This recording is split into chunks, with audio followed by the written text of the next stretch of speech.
What's up guys, welcome to the channel. I'm Salty Sleggy, thanks for tuning in today. So it's back to Gotham for another video on Gotham Knights, the action RPG game being developed by WB Montreal and published by Warner Bros. That will release this year on October 21st. It seems as though the footage just keeps coming and so do the reveals. The last showcase we got was the villains trailer and now we have a boss fight. That sees the boy in blue, Nightwing, take on Harley Quinn in the final battle closing off her story arc in Gotham Hospital. And like always, if you haven't already seen it, I'll leave a link in the description below so you can check it yourself in full. But before we get into that, if these are the types of videos you're into, don't forget to hit that red subscribe button and hit that notification bell so you never miss out whenever my videos go live. But firstly, I want to recap on everything we've seen in Gotham Knights leading up to this point. We've had various trailers, cinematic trailers, 13 minutes of gameplay on a roof, which made fans start to question Gotham Knights in general, followed on by character trailers for all individual knights, the tutorial ahead of the prologue with Bratgirl, 28 customizable suit style sets as well as Jim Lee's inspired transmog set, 400 years of Gotham City's history featuring some free roam from the Boy Wonder in the largest Gotham City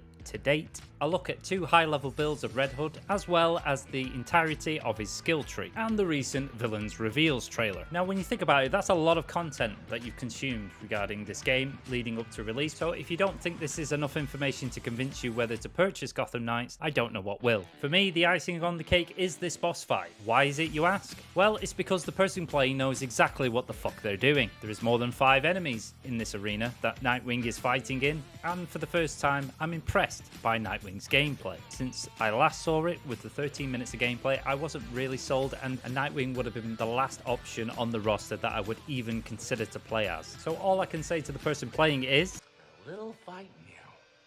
I like that. I have no problem with this interpretation of Harley either, even though it's not Tara Strong, who we're used to hearing, who has more of a high-pitched, kind of squealy, annoying kind of voice going for Harley, and is currently working on the Suicide Squad game.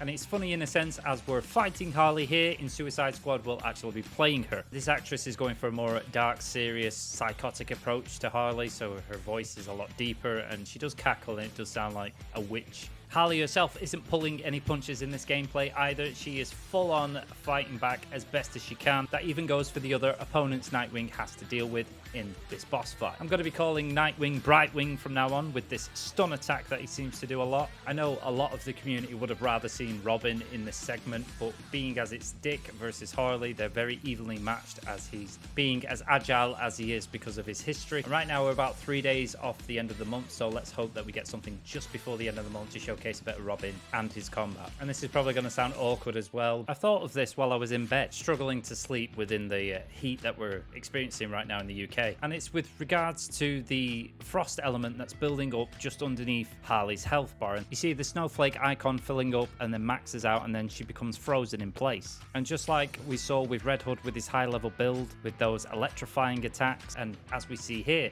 Harley has that electrified sledgehammer eventually. And I thought to myself, are we getting these effects from these bosses? So the effect that Nightwing has on his sticks in order to cause freeze, was that acquired via beating Mr. Freeze? And then the electrified effect, will that be acquired by beating Harley from the sledgehammer? I've not heard anybody actually mention this, and it just came to me and I was just like, that makes sense. But you'll have to let me know in the comments down below what you guys think of this. Then we see his breakdancing whirlwind effect. That looks really cool. Obviously, I don't like the numbers, but don't worry about the numbers. You can get rid of them. You can customize it yourself. For those number geeks out there, they'll always be available to you. But I think this segment does deserve praise overall, as it is impressive and showcases the gameplay so much better than previously. And like I say, it makes me want to play as Nightwing. I thought his flips were a bit too much at first, but in this segment, they really gel together well. So overall, I'm happy. I'm just not happy with this suit, but that's just a minor thing. There are many other suits that I could choose from. And one last thing before we wrap up the video, they don't actually show you what happens at the end of this boss fight, so there's no reason to worry about spoilers. But the question is, are you happy as the audience? And that's the question I'm going to leave you with. And this AI just went full Hogwarts Legacy. First of all, I want to thank you for watching. I hope you enjoyed the video. Support it with a like because it helps out me and helps out the channel, and I wouldn't ask otherwise. Leave a comment down below because that also helps out the channel. Subscribe for more upcoming games. You'll find other games on my channel if you want to check those out. You'll find social links down below if you want to support me in that space. Hit that notification bell, and as always, have a wonderful day. I'll see you next time.